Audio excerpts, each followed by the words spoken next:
خواتین کے خلاف تشدد کے خاتمے کے عالمی دن پر دنیا بھر میں حقوق، وقار اور سلامتی کے تحفظ کی بات کی جاتی ہے، لیکن بھارت کے غیر قانونی زیر قبضہ جموں و کشمیر میں یہ دن ہر سال کشمیری خواتین کے نہ ختم ہونے والے دکھوں، زخموں اور اجتماعی اذیتوں کی یاد تازہ کر دیتا ہے۔ 1947 سے جاری بھارتی فوجی قبضہ کشمیر کی خواتین کے لیے ایک طویل سانحے سے کم نہیں، اور عالمی اصولوں، انسانی وقار اور جنگی قوانین کی مسلسل کھلی خلاف ورزی اس کے ہر صفحے پر رقم ہے۔ کشمیر میڈیا سروس کی تازہ رپورٹ کے مطابق گزشتہ 37 برسوں میں بھارتی فوجیوں نے 2356 خواتین کو شہید کیا، جبکہ 11260 خواتین کو بے حرمتی کا نشانہ بنایا۔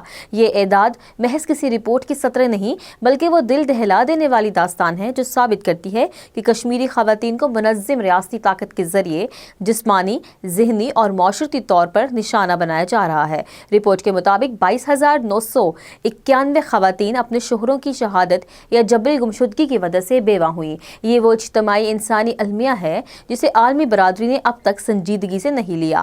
بھارتی قابض فورسز نے جنسی تشدد کو نہ صرف ایک حربہ بلکہ مکمل جنگی ہتھیار کے طور پر استعمال کیا ہے۔ کنن پوش پورہ کی اجتماعی عصمت دری، شوپیاں میں آسیہ اور نیلوفر کا بہیمانہ قتل اور کھٹوٹا میں کمسن آصفہ کی اجتماعی بے حرمتی اس پالیسی کی وہ اندھوناک مظاہرے ہیں جنہوں نے نہ صرف متاثرہ خاندان بلکہ پوری وادی کی اجتماعی روح کو مجروح کیا ہے۔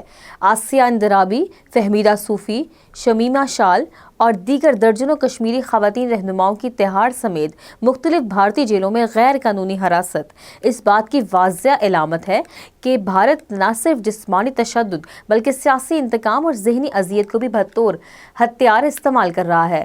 کل جماعتی حریت کانفرنس کے رہنماؤں نے وجہ طور پر توجہ دلائی ہے کہ بھارتی مظالم کے باوجود کشمیری خواتین خوف میں نہیں جائیں گی بلکہ تحریک آزادی کا فعال حصہ رہیں گی۔ عالمی انسانی حقوق کے اداروں پر لازم ہے کہ وہ بھارت کے ان جنگی جرائم اور خواتین کے خلاف سنگین خلاف ورزیوں پر محض بیانات نہیں بلکہ عملی دباؤ ڈالیں۔ کشمیر کی خواتین انصاف، وقار اور آزادی کی مستحق ہیں، اور دنیا کی خاموشی اس جرم میں شریک ہونے کے مترادف ہے۔